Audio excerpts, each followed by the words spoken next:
Ariane contre le Minotaure.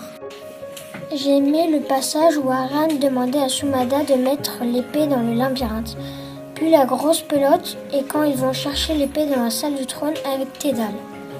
J'ai aimé ce passage car ça montre qu'Ariane est intelligente et qu'elle est autonome. Dans le livre Ariane contre le Minotaure, j'ai aimé le livre car il y avait de l'action et du suspense.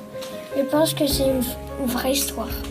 Dans Ariane contre le Minotaure, j'ai aimé le passage où Sumada, la servante d'Ariane, endormit les soldats pour approcher Thésée, lui expliquer le plan d'Ariane et lui montrer où sont les objets qu'il aura besoin pour qu'il tue le Minotaure. J'ai aimé ce passage car on voit qu'Ariane est déterminée pour que Thésée tue le Minotaure et qu'il sorte vivant du labyrinthe. Dans Ariane contre le Minotaure, j'ai aimé le passage où le prince Thésée avait quitté Athènes pour la Crète pour tuer le Minotaure, un monstre mi-homme mi-taureau.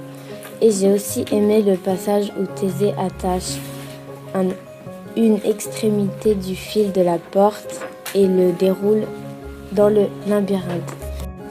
J'ai bien aimé le chapitre où Minos, le tout-puissant roi de Crète, les habitants de la ville et ceux des îles voisines craignaient le roi Minos et n'osaient aller contre ses volontés.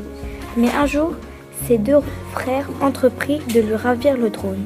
J'ai bien aimé ce chapitre car c'est une leçon pour le roi Minos d'avoir été méchant avec les habitants de la ville et les autres îles voisines.